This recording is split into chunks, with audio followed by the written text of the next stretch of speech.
Selanjutnya kita mintakan waktu dan kesempatan, kita buka saluran kita untuk bisa memahami yaitu kajian selanjutnya yang akan dibawakan oleh guru kita yang mulia Fadilatul Sayyid Al-Dairullah Habib Muhammad bin Hussein Al-Attas LCMA.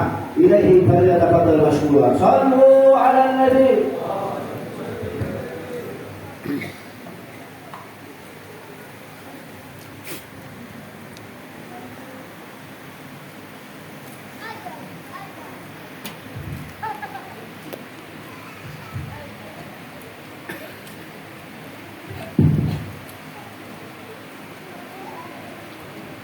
Assalamualaikum warahmatullahi ta'ala wabarakatuh.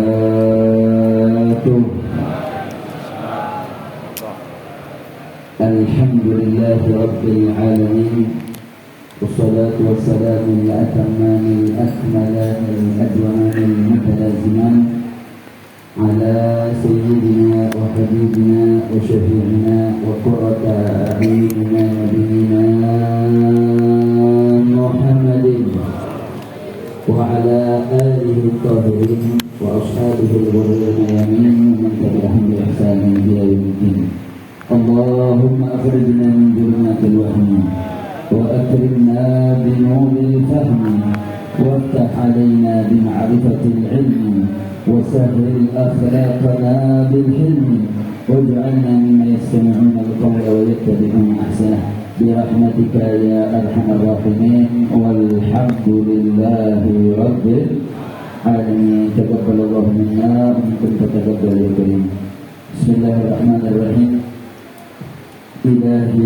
إله الورى سحر على كل من قرأت صالح حداد العلماء تأثر وأصلح له كل شؤون موجود له بعافية الكبرى وأحسن له الفرى وجدد له في كل حين كرامة وفضلا وعن وجهه إذا ما تعثر وحب يا ولي الخير رمسا وراحة ورزقا حلالا واسعا وميسرا. دستور يا سيدي أهل النور، دستور أهل الذكر، دستور أهل النوبة، دستور أهل الباطل، دستور أهل الكل والأدب. قال المصنف الحبيب عبد الله بن علي محمد الحداد في كتابه المبارك الحكم وصل إلى الحكمة الرابعة والخمسون. Baik, sebelum kita membacakan hikmah yang ke-54, tak lupa salam penghormatan kepada guru kita bersama yang saat ini berada di kota suci Madinatul Munawwarah serta keluarga yang kita doakan mudah-mudahan beliau senantiasa dijaga oleh Allah Subhanahu wa taala, disehatkan badannya, diberkahi kehidupannya, dimudahkan segala urusannya, amin ya rabbal alamin. Tak lupa salam penghormatan kepada walidi Hussein bin Al-Attas, begitu juga Abdul Tahir bin Hamid Al-Hamid beserta para ikhwani Habib Muhammad Hanif bin Abdul Rahman Al-Attas, Habib Muhammad bin Haji Al-Habsyi, begitu juga hadir bersama kita pengurus DPP Front Persaudaraan Islam dari yang telah menyampaikan mau'izah hasanahnya Habib Idrus Al-Habsyi SPI Al-Bareskrim. Begitu juga ada Habib Abdullah Segaf selaku ketua KPA dan apa namanya menggeser pimpin dia mau kan kolam abadi kalau kata dia juga Hussein Jadi kalau nyari korla paling gampang beliau Husain. Beliau sudah mewakafkan dirinya untuk Al-Aqsa. Takbir. Jadi juga para tuan-tuan guru, para tim hadrah, Ustaz Adi, Ustaz Alwi, dan para jamaah yang luar biasa yang tetap istiqomah hadir melazimkan majelis rutin bulanan di majelis ini yang insya Allah walaupun imam secara jasad tidak ada tapi secara ruh dan madoroh hadir bersama kita. Mudah-mudahan semua yang istiqomah tetap hadir pengajian bulanan, mudah-mudahan diberkahi oleh Allah Subhanahu wa taala, dimudahkan segala urusannya, dijaga zahir batinnya, amin ya rabbal alamin. Baik, kita lanjutkan kajian hikmah yang ke-54. Al-Imamul Haddad menyatakan satu aturan bagaimana cara kita memiliki teman, atau bagaimana sih kita yang menamakan seorang teman itu sebagai teman, apa begitu? Apa dasarnya? Atau pertemanan ini harus dibangun dengan dasar apa? Al-Imam Al-Haddad mengatakan la yanbaghi an ta'tadda bi ukhuwati akhir yastati'u ayam fa'at fala yaf'alu. Kata beliau, la yang bagi tidak sepatutnya antak tadda bi ukhuwati akhin, kau menganggap atau menghitung persaudaraanmu terhadap seorang saudara yastati'u ayam fa'at, saudara tadi memiliki kapasitas kemampuan memberi manfaat kepadamu, fala yaf'al. Tapi yang tadi kau anggap saudara atau yang kau anggap teman tidak mampu untuk memberikan manfaat kepadamu. Jadi kata Imam Haddad, nggak pantas kalau itu dianggap sebagai teman. Tapi jangan disalahpahami nih, wah ini dari manfaatin sohib. Bukan. Ini bagaimana kita akan lihat aturan syariat dalam memilih teman dan memposisikan diri kita untuk bermanfaat buat orang lain. Makanya Syekh Ahmad Ghazali Muhammad Fathullah dalam syarahnya, semoga Allah menjaga beliau mengatakan bahwa maksud yastati'u an yanfa'at, makna manfaat ini jangan dikonotasikan atau dikooptasi hanya dalam urusan dunia, enggak. Makna manfaat fi amrid din wa fi amrid dunya. Jadi manfaat dalam konteks agama maksudnya bagaimana? Kita punya sohib, punya teman, kita punya circle, punya kawan yang mampu mengingatkan kita untuk senantiasa semangat dalam ibadah, semangat dalam ngaji, itu namanya teman. Jadi teman itu bukan ngajak maksiat, bukan teman. Yang ngajak melakukan kemungkaran, bukan teman. Yang namanya teman yang memberikan manfaat dalam urusan agama dan dalam urusan dunia. Kira-kira jelas tidak? Jelas tidak? Makanya dikatakan, beliau katakan li'annahu la fa'idata hina idzin fi ukhuwati ma'at. Jadi satu persaudaraan kalau nggak memberikan manfaat dalam perspektif syariat, maupun persaudaraan yang tidak memberikan manfaat dalam perspektif urusan keduniaan yang tidak melanggar syariat, maka persaudaraan tersebut, pertemanan tersebut tidak ada manfaat. Kenapa? Itu sa'yu fi nafsil ikhwan. Karena yang namanya usaha itu adalah dalam konteks memberikan manfaat kepada saudara dan memberikan manfaat kepada orang lain, itu min akhlaqil anbiya wa dzawil irfan. Itu adalah dari akhlaknya para nabi, itu akhlaknya orang-orang yang sudah sampai derajat ma'rifah. Nanti kita akan lihat kisah demi kisah bagaimana para salafun saleh dulu betul-betul mendedikasikan dirinya bermanfaat untuk orang lain. Jadi pahami, hikmah ini bukan kita ngambil manfaat ke orang lain, tapi point of view-nya dibalik. Bagaimana keberadaan kita manfaat kepada orang lain. Kita mampu ngajak orang, mampu ngajak yang ma'ruf, mampu mencegah yang munkar, maka keberadaan kita sedang berjalan di dalam akhlakul anbiya dan akhlaknya zawil irfan insya Allah. Bahkan dia mengatakan bahwa akhus shadiq, yang namanya saudara yang benar, huwallazi yanfa'uka fi umur din wa dunya. Saudara yang benar adalah saudara yang mampu memberikan manfaat dalam urusan agama dan dunia. Wa yaqifu ma'aka fi halatis surur wal huzn. Yang dia ada dalam keadaan senang, ada dalam keadaan sedih. Ini bukan lagi gajian banyak duit baru jadi sohib. Ada uang abang saya, nggak ada uang abang tetangga. Itu nggak yang begitu. Ada tidak? Ada. Tahu nih kalau lagi gajian ramai rumah banyak. Banyak yang nelpon, minta uang, minta minjem utang. Dan akhir bulan diberi kabur. Ditelepon sibuk pun jawabannya. Makanya Nabi SAW mengatakan apa? Ini dalil kenapa Imam Hadad mengatakan seperti ini. Rasulullah SAW bersabda, "Man istata'a minkum an yanfa'a akhahu falyanfa'hu." Apa kata Nabi mengatakan man istata'a minkum? Siapa di antara kalian yang memiliki kemampuan an yanfa'a akhahu, untuk memberikan manfaat kepada saudaranya, falyanfa'hu, maka berikan manfaat kepada saudaramu. Lagi apa? Konteksnya bukan manfaatin orang, tapi Nabi mengatakan apa? Kalau kau punya kapasitas mampu, kau punya ilmu, bisa ngajar, kau punya harta banyak, bisa sedekah, kau punya kekuasaan yang bisa manfaat untuk saudaramu, manfaatkan kekuasaanmu. Artinya apa? Apa yang kita miliki harus mampu untuk bermanfaat kepada orang lain. Kira-kira jelas tidak? Jelas tidak? Artinya memberikan manfaat itu akhlaknya anbiya. Memberikan manfaat itu akhlaknya ahli ma'rifah, dan itu adalah ciri ahli shadiq. Berarti apa? Pertemanan yang dusta, ngaku teman tapi ngejerumusin orang dalam maksiat, itu pertemanan dusta, persaudaraan dusta.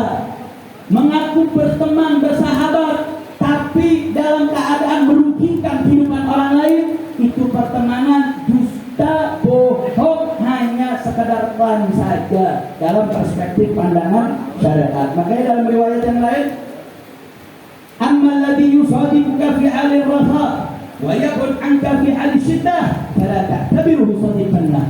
Maka disebut apa? Dalam riwayat yang lain an Jabir, di mana dikatakan bahwa seseorang yang justru berteman denganmu ketika dalam keadaan lapang, tapi justru menjauh darimu dalam keadaan sulit, fala ta'tabiruhu sadiqan lah. Jangan kau hitung dia sebagai kawan, jangan kau pikir dia sebagai teman untuk bisa fastabiqul khairat, berlomba-lomba dalam kebaikan. Bukan. Yang namanya teman, yang mana engkau mampu memberikan manfaat, yang kawan juga bisa memberikan manfaat. Makanya dalam seorang bujangga syair mengatakan, fala ta'du bil maula syarikaka fil ghina walakinnamal maula syarikuka fil hudni. Jangan kau perhitungkan seorang yang menjadi partnermu dalam keadaan kaya. Jadi kalau kita lagi punya uang, jangan dihitung itu soal-soal gitu tuh. Enggak. Kalau kita dalam keadaan mungkin punya kedudukan, terus banyak yang deketin kita, banyak yang bersahaja dengan kita dalam keadaan kita dalam kelebihan, mau dalam harta atau dalam satu kedudukan, kata para pujangga, jangan kau hitung itu sebagai teman. Tapi kapan? Walakinnamal maula syarikuka fil udni. Kalau kau mau tahu mana teman mana bukan, lihat ketika kau sedang dalam keadaan nggak ada. Ketika kau dalam keadaan terjatuh, siapa yang ada di sisimu? Siapa yang ada selalu bersamamu? Itu kata para ahli bujangga sebagai seorang yang kau boleh hitung sebagai kawan. Makanya di dalam satu perumpamaan, Qala Abdullah Wahab Sya'rani rahimahullah, beliau mengatakan, lama hajat sanatan kada ja'altu du'ai hawla al-bait wa fil bait wa fi mawadhi'il ijabah kulluha ikhwan. Ini Abdullah Wahab Sya'rani mengatakan apa? Biasanya ini kita kalau pergi umrah atau kalau lagi ziarah, biasanya kita doain diri kita, keluarga kita. Jarang doain yang lain sudah. Lihat, Syekh Abdullah Wahab Sya'rani bilang apa? Lama hajat sanatan kada. Ketika saya pergi haji dalam satu tahun tertentu gitu, ja'altu du'ai, aku jadikan doaku ketika di sekitar Ka'bah, ketika saya di Masjidil Haram, ketika di tempat-tempat yang katanya ini tempat-tempat mustajabah da'wah, kullu hal ikhwani, semua saya doakan buat saudara-saudara. Kenapa Imam Abdul Wahab Syaqani punya pendapat macam ini, saudara? Kata Rasulullah sallallahu alaihi wasallam, "Matsalul akhwain." Perumpamaan kata Nabi, dua orang yang bersaudara, idal taqaya, kalau dia udah ketemu, matsalul yadaini, dia seperti dua tangan. Taksilu ihdahuma al-ukhra, yang tangan satu ngebersihin tangan yang lain. Tangan yang lain ngebersihin tangan yang satu. Dia saling memberikan manfaat. Itu perumpamaan yang namanya bersaudara dalam mata Islam. Makanya Al-Imam Iraqi ketika melihat hadis ini, beliau memberikan catatan. Wa inna ma syabbahahuma bil yadi la bil yad. Wa rajul wal rijli li annahuma yata'awanani ala dharbin wahidin. Fakadal akhwan innama tatimmu ukhuwatuhuma idza tarafaqa fi maqsadin wahidin fahuma kasyakhsil wahid. Beliau katakan kenapa diserupakan oleh Nabi penyerupaannya dengan dua tangan, enggak diserupakan tangan dengan kaki. Kenapa? Li'annahuma yata'awanani 'ala gardin wahid. Karena tujuan fungsi tangan sama tujuan fungsi kaki berbeda. Tangan punya tugas masing-masing, kaki punya tugas masing-masing. Makanya kenapa diperumpamakan dua saudara yang saling bersaudara adalah seperti kedua tangan yang punya tujuan sama, yang bisa saling bekerja sama. Itulah sebagaimana perumpamaan dua orang yang bersaudara dalam pandangan syariat. Bukan berarti mereka, kenapa diperumpamaan seperti itu? Karena sempurnanya persaudaraan ketika mereka seiring sejalan dalam tujuan yang sama, seperti satu orang yang sama. Wa hadza yaqtadil musahama fi sarra wa dharra. Kalau kayak begitu, maka dia mesti senang bareng-bareng, susahnya bareng-bareng. Wal musyarakatu fil hal wal ma'al. Dia mesti kerja sama baik sekarang maupun yang akan datang. Mari kita lihat ada kisah menarik. Ketika seorang bernama Abu Ahmad Al-Falansi min Masyayikhil Junaid. Jadi Imam Junaid salah satu Sayyidul Taifah punya guru namanya Abu Ahmad Al-Falansi. Ketika beliau katakan sahibtu aqwaman fa'akramuni, aku membersamai sekelompok kaum, kemudian sekelompok kaum itu betul-betul memuliakan aku. Dan satu waktu dia lagi mencari sarungnya. Dia nanya ke sahib ini satu kaum tadi, "Aina izari? Mana sarungmu?" Apa yang terjadi? Fasaqtu min ahyunihim. Sejak hari itu gara-gara saya nanya sarung saya mana, itu satu kaum itu enggak lagi menghormatiku seperti semula, enggak lagi menganggapku sebagai seorang saudara.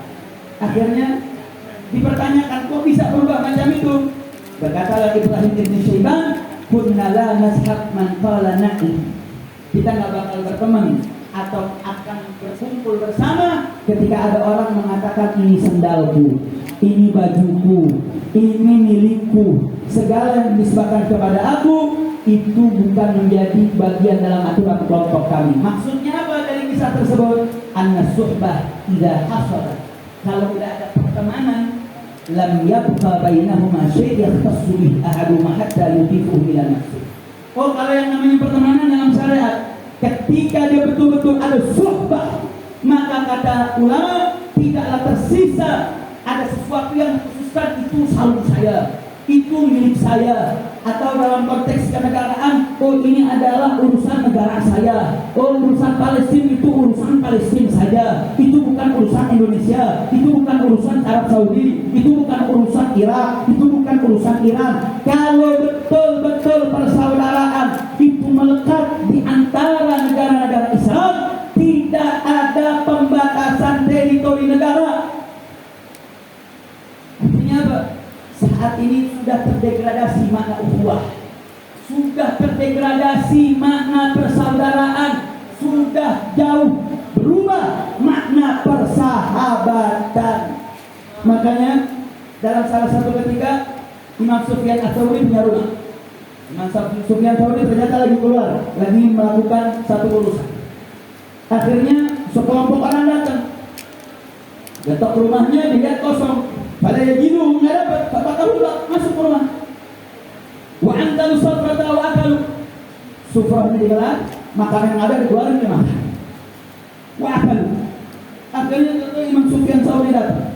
Sebelum saya pengen cerita Imam Tsauri datang, coba tanya yang hadir di sini, kalau tahu ada suami kawan, rombongan datang ke rumah kita, ketok rumah nggak ada orang, dia masuk ke rumah, ambil makanan semari diturun dan dia makan. Kira-kira yang terima benar, maklum ini gitu. Kurang ajar, main masuk rumah orang, gak ada izin, gak ada. Lihat sikap Imam Sufyan Tsauri, mengatakan apa? Fatihah, senang. Lihat orang datang duduk makan di rumahnya, padahal nggak pakai izin. Datang ke rumahnya, nggak lihat orang, ada makanan diturunin, buka sufro dia makan, seenak-enaknya saja. Akhirnya pas ngeliat Imam Sufyan Tsauri senang, apa kata tamu tadi? Dzakartumuni akhlaqas salaf. Ya Imam Sufyan Tsauri, kau ingatkan aku akhlak salaf. Begini nih akhlak salaf nih, begini nih akhlak para pendahulu. Makanya dulu Sayyidina Ibrahim, Nabi Allah Ibrahim alaihissalam dulu nggak makan kecuali ngajak tamu gitu. Makanya di rumah ini siapin kantong gidur gitu, nandain kalau di rumah ini ada makan bareng. Artinya beliau bisa nggak makan 3 hari kalau nggak ada tamu ke rumahnya. Kalau kan zaman sekarang nih kalau bisa setahun sekali nggak ada tamu alhamdulillah berasnya awet. Artinya apa saudara? Tadi yang saya telah sampaikan bahwa makna ukhuwah, makna suhbah sudah terdegradasi. Kita ini udah nafsi-nafsi, diri sendiri, urusan pribadi, bahkan milik orang lain aja kita klaim jadi milik kita, saudara. Artinya betul-betul makna suhbah, makna ukhuwah betul-betul sangat-sangat menyedihkan. Makanya dalam konteks kepalestinaan tadi Habib sudah mengingatkan bagaimana saat ini apa yang terjadi di negeri Palestina, di mana 1 tahun Tufanul Aqsa yang terjadi pada tanggal 7 Oktober 2023, bahwa saat ini sudah masuk 1 tahun, saat ini 6 Oktober, besok 7 Oktober, bagaimana perjuangan masyarakat para mujahidin, baik dari Harakatul Muqawamatul Islamnya maupun fasail jihad lainnya, Saraya Al-Quds dan seluruh elemen-elemen perlawanan masih terus bertempur. Dan sampai hari ini spektrum pertempuran mulai meluas, terkhusus pasca wafatnya Asy-Syahid Ismail Haniyah yang terjadi di negeri Iran, kemudian melebar sampai terbunuhnya Saleh Aruri, begitu juga terbunuhnya As-Sayyid Hasan Nasrullah di Libanon. Kemudian bagaimana proksi-proksi Iran, baik dari Houthi-nya maupun Hizbullah yang ada di Libanon, terus menerus sampai hari ini melakukan perlawanan. Dan alhamdulillah saat ini kita bisa melihat saudara, makna ukhuwah yang tadi saya katakan terdegradasi dengan fenomena Tufanul Aqsa, dengan fenomena perjuangan yang dilakukan oleh para saudara-saudara kita di Palestina, mulai sedikit demi sedikit mengembalikan makna al-ukhuwah, mulai sedikit demi sedikit mengajarkan kepada kita makna suhbah. Artinya apa saudara? Saat ini konflik sektarian udah nggak lagi terlihat ketika bicara soal Palestina, saudara. Itu yang bergerak di Hamas. Hamas itu kelompok Sunni Sufi. Tahu dari mana? Ini sekarang pimpinannya Yahya Sinwar. Yahya Sinwar ini seorang sufi. Sebelum waktu Tufanul Aqsa meledak, saudara, orang mau nyari Yahya Sinwar susah. Kalau mau cari gampang, tinggal subuh datang ke masjid fulan, beliau akan sholat subuh di sana. Setelah itu beliau akan ke pinggir laut, pegang subhah, baca zikir thariqah sampai muncul terbit matahari. Setelah itu beliau bilang lagi nggak tahu di mana keberadaannya, saudara. Karena Yahya Sinwar ini adalah salah satu tokoh pergerakan yang luar biasa. Setelah bebasnya beliau kemudian berkolaborasi dengan Muhammad Deif, jenderal yang dijuluki 9 nyawa, yang saat ini diberitakan di mana-mana bahwa Jenderal Muhammad Deif sudah wafat, Abu Ubaidah sudah wafat. Saya menanyakan ke beberapa tokoh yang memang betul-betul punya kapabilitas dalam informasi. Beliau katakan alhamdulillah, alhamdulillah, para muqawimin, para jenderal-jenderal, tokoh-tokoh penting Hamas hari ini hayyun yurzaq, masih hidup dan terus melakukan perlawanan. Takbir! Karena saat ini Yahudi di mana-mana tempat, saudara, di berita penting. Mereka katakan Muhammad telah wafat. Dipunculin satu tokoh yang matanya agak sedikit dalam keadaan awam, agak sedikit buta, saudara. Saya tanya ke beberapa kalangan, enggak, dikatakan Muhammad masih hidup. Yahya Sinwar masih hidup, termasuk Abu Ubaidah. Sebagian mengatakan Abu Ubaidah tidak lagi melakukan siaran-siaran konferensi pers yang resmi seperti dulu. Enggak, beliau saat ini masih melakukan konferensi pers walaupun dalam bentuk tulisan, saudara. Tulisan-tulisan setiap ada peristiwa-peristiwa besar yang terjadi, apapun, serangan rudal dari Iran, serangan dari kelompok Houthi di Yaman, serangan daripada kelompok Hizbullah, setiap ada serangan-serangan selalu diberikan apresiasi tinggi lewat pernyataan resminya Abu Ubaidah. Artinya apa? Seluruh mukawinin sampai hari ini walaupun sudah tahu 1 tahun perjuangan Tufanul Aqsa, alhamdulillah masih terus terjaga kekuatannya. Alhamdulillah. Artinya apa, saudara? Tadi saya diskusi saat aksi 610, saya duduk bersama Dr. Ahid. Beliau memberikan banyak informasi luar biasa, saudara. Beliau sampaikan bahwasanya semenjak 75 tahun penjajahan Israel sampai hari ini belum pernah terjadi serangan resmi atas nama negara sebesar dan sekuat serangan Iran yang kemarin, saudara. Iran resmi, jenderalnya resmi. Kalau Hizbullah itu, kalau istilah kita kayak ormas, bukan resmi dari negara Lebanon, saudara. Houthi itu bukan resmi dari negara Yaman, tapi dia adalah gerakan Houthi yang bukan mewakili negara, saudara. Tapi kemarin Iran, walaupun secara negara berafiliatif pemikiran Syiah, sedangkan kelompok Hamas yang secara afkar Sunni Sufi, tapi ketika bicara Al-Aqsa, ketika berbicara tentang kemanusiaan, mereka lepaskan sektarian, mereka lepaskan perbedaan.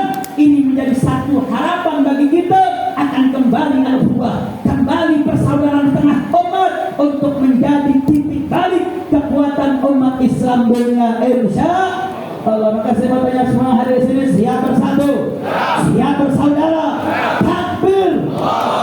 Artinya bagi semangat ukhuwah yang ada di Palestina jangan dirusak, saudara. Karena saat ini mulai muncul, terkhusus ketika kematian Ismail Haniyah, saudara. Lihat tuh, Ismail Haniyah di Qatar aman, Ismail Haniyah di Turki aman, Iran belum mati terbunuh.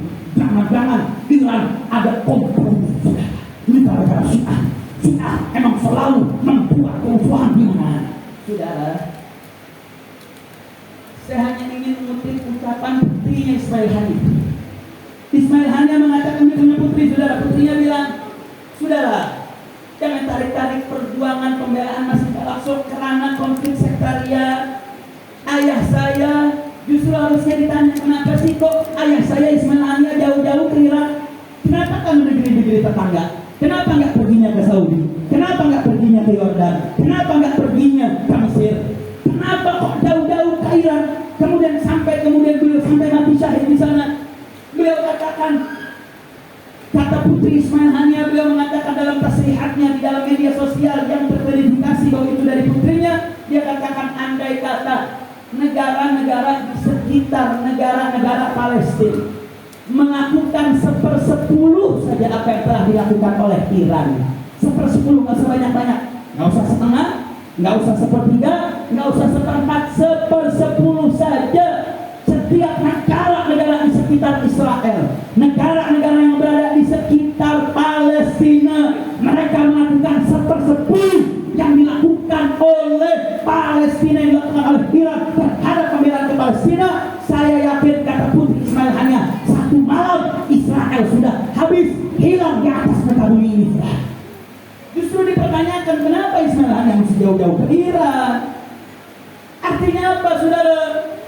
Justru ini teguran keras. Kematian Ismail Haniyah, ya itu kesedihan bagi umat. Kematian Asy-Syahid Ismail Haniyah betul menjadi pukulan berat bagi perjuangan, tetapi ini justru menjadi tampukan bagi negara-negara Islam. Kemana anda tidak membela? Kenapa seorang Syahid Ismail Haniyah mesti jauh-jauh? Kenapa nggak pergi ke negara-negara sekitar daripada Palestina untuk melakukan pembelaannya? Karena di sanalah dada terbuka, tangan menyambut untuk memberikan, saudara. Suka tidak suka, tidak mau, saudara, gerakan Houthi menjadi bagian daripada kesatuan gerakan Iran, saudara. Hizbullah yang saat ini pimpinannya Sayyid Hasan Nasrullah yang juga wafat, merupakan juga bagian daripada yang punya konektivitas dengan daripada apa yang ada di Iran, saudara. Bahkan saat ini pimpinan Hizbullah dari pimpinan tertingginya Sayyid Hasan Nasrullah sampai seluruh jaringan, sampai jenderal-jenderalnya sekarang sudah habis, sudah. Bahkan kemarin serangan terakhir barbar yang begitu luar biasa yang dilakukan oleh Israel mengincar khalifah yang akan menggantikan Sayyid Hasan Nasrullah yang informasinya juga sudah wafat, sudah. Artinya saat ini bagaimana pertempuran semakin meluas. Bagaimana saat ini, tadi dan kata Dr. Ahid, semenjak 75 tahun belum pernah terjadi serangan resmi yang dilakukan oleh negara seperti yang dilakukan Iran kemarin, sudah. Makanya kita lihat video beredar kesenangan, keceriaan, tarian, kegembiraan dari masyarakat Palestina ketika melihat lontaran demi lontaran roket yang dilontarkan dari negeri Iran yang berjauhan ratusan kilometer. Dan luar biasanya informasi yang kita dengar dari Dr. Ahid, saudara, maupun dari portal-portal berita, serangan-serangan yang ditunjukkan berhasil menembus titik-titik strategis daripada markas-markas militer Israel. Alhamdulillah. Iron Dome yang dimiliki pertahanan Israel nggak mampu, saudara, karena jumlah roket yang ditembakkan luar biasa. Bahkan menariknya, saat itu Iran lewat proksinya Hizbullah begitu juga masuk dengan gerakan Houthi-nya dalam satu waktu yang sama melakukan serangan dalam waktu yang bersamaan. Hizbullah dihitung 4 hari saja sudah 800 roket mereka tembakkan, saudara. Ya, cari titiknya dan dicarikan titik-titik yang menyerang, titik-titik strategis, dan luar biasanya, saudara. Mau dia Sunni, mau dia Syiah, tapi luar biasa yang menjadi target mereka bukan warga sipil. Yang mereka cari adalah tempat-tempat di mana camp-camp, tempat para tentara-tentara Israel, tentara-tentara bayaran yang mereka saat ini bermukim di wilayah Tel Aviv. Makanya ini satu kebanggaan, saudara. Makanya gerakan dari jemaah kita jangan mencari-cari kompleks sektarian. Oh, Iran itu Syiah, Syiah itu cuma gaya-gayaan saja. Dia ingin memiliki hegemoni di wilayah Timur Tengah, makanya dia tampil, saudara. Saat ini jangankan Syiah, LGBT saja yang mendukung Palestina dalam konteks ini menjadi lebih mulia daripada pimpinan-pimpinan Arab yang diam, tidak bersuara, tidak melakukan sikapnya, saudara. Mereka lebih hina dari makhluk-makhluk yang hina tersebut, saudara. Selama mereka melakukan pembelaan kepada rakyat Palestina, apapun latar belakang mereka, mereka dalam satu konteks ini mereka menjadi satu, memiliki gordon wahid, saudara. Ini memiliki nilai yang sama. Makanya jangan pernah kita mau adu domba dalam konflik sektarian dalam perjuangan kita untuk bela Palestina. Kira-kira siap bela Palestina? Siap terus berjuang untuk Palestina? Siap terus boikot produk-produk Israel? Siap terus melakukan jihad harta? Takbir! Takbir! Kita minta Ustaz Ali untuk bawakan aksi bela Palestina untuk kita gelolakan kembali semangat bela Palestina. Al-Quds lana wal Aqsa lana wa kullu habbuna wal jihad sabiluna. Al-Quds lana wal Aqsa lana wa kullu habbuna wal jihad sabiluna. Kami bangsa Indonesia setia bersama Palestina, berjuang untuk merdeka dari Israel perdana. Kami bangsa Indonesia setia bersama Palestina, berjuang untuk merdeka dari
saya ingin tutup satu ungkapan hikmah dari seorang penulis Palestina.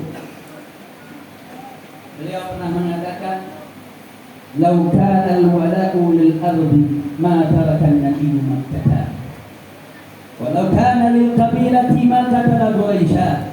Walau kana lil a'ilati ma tabarra'a min Abi Lahab. Walakinnaha al-aqidah agla min at-turab wa al-hamd."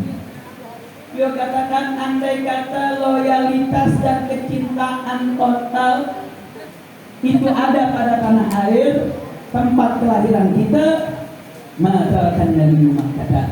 Niscaya Nabi nggak bakal tinggal di kota Makkah, saudara. Tapi Nabi SAW walaupun kecintaannya terhadap tanah airnya, tapi Nabi SAW tetap menjalankan perintah Allah untuk meninggalkan kota suci Makkah, saudara. Walau kana min qabilah, andai kata totalitas itu adalah karena kabilah tempat dari mana asal usul nenek moyang kita, maka dalam Nabi Quraisy, niscaya Nabi tidak bakal perang dengan bangsa Quraisy, sudah. Tapi faktanya, saya mau tanya, Quraisy diperangi nggak oleh Nabi? Quraisy diperangi nggak oleh Nabi? Dan andai kata yang namanya al-wala, loyalitas itu lil a'ilah, untuk keluarga yang skupnya lebih kecil daripada kabilah, niscaya ma tabarra'a min Abi Lahab, niscaya Nabi tidak akan pernah melepaskan diri dari pamannya Abi Lahab. Tapi faktanya melepaskan diri daripada pamannya Abi Lahab yang padahal senang gembira saat kelahirannya, sudah. Maka dari sikap Nabi tersebut kita bisa tahu yang namanya al-wala, yang namanya loyalitas, yang namanya harga mati ada pada akidah. Akidah adalah tempat kita berwala. Akidah adalah tempat kita bisa bersaudara, saudara. Akidah adalah menjadi titik untuk kita menjadi harga mati. Dan ini menunjukkan bahwasanya akidah adalah minat turab wa tam, dia lebih mahal daripada nilai tanah maupun nilai darah. Dan ini saat ini dicontohkan oleh saudara-saudara kita di Palestina, saudara. Bagaimana mereka tahu resiko mereka bertahan. Mereka tahu, saudara, sahabatnya mereka saat ini, saudara, walaupun digempur habis-habisan. Di saat ini Israel nyerang Hizbullah. Bahkan tadi saya baru dapat berita, Habib Muhammad bin Hadi mengirimkan sekarang Amerika setelah menyerang Lebanon di perbatasannya, menyerang Hizbullah habis-habisan. Saat ini mulai diperlebar sampai menyerang Yaman. Saat ini makin kuat penyerangannya, saudara. Dan tinggal tunggu. Tadi saya dapat informasi, Iran pun saat ini menjadi target. Dan ini ada dua kemungkinan yang akan terjadi. Apakah benar-benar Israel akan melakukan serangan besar-besaran? Kalau itu terjadi, mungkin bisa menjadi cikal bakal akan memunculkan perang dunia ketiga. Dan spektrumnya akan luas. Karena mungkin proksi Iran dari Rusia, Cina bisa saja kemudian ikut dalam pertempuran ini, saudara.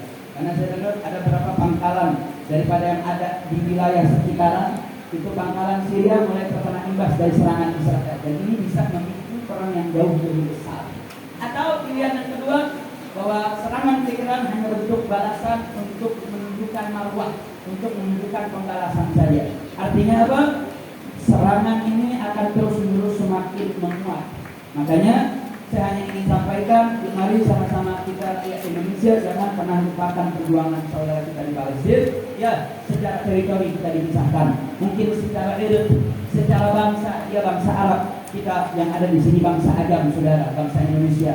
Akan tetapi itu semua terlepas dan terlewati dengan tatanan akidah agama sama, saudara. Ya, tapi kemudian pernyataan ini jangan dipelintir bahwasanya kemudian ini menandakan kita nggak bisa hidup toleransi dengan sesama kaum, sebangsa dan setanah air yang berbeda agama, enggak, saudara. Nabi SAW mengajarkan kita wala terhadap akidah, tapi kemudian menghormati kepada sesama saudara, sebangsa dan setanah air walaupun berbeda agama. Bagaimana Nabi SAW pernah mengatakan, Bagaimana jangankan membunuh atau menumpahkan darah, Nabi sampai-sampai melindungi man ada diminya. Barang siapa yang melukai kafir dhimmi, mana khasmu, saya akan musuhi dia. Khasabtuhu yaumul qiyamah, saya akan menjadi musuhnya yaumul qiyamah. Yang mana pada saat itu Nabi sedang menyalin umatnya yang mau dijeblosin ke dalam neraka, saudara. Nabi tolong satu persatu. Ada mereka yang justru ada dhimmian, dia sakiti seorang kafir dhimmi, maka dia akan menjadi musuhnya Nabi Shallallahu Alaihi Wasallam. Kurang toleransi apa Nabi kita, saudara?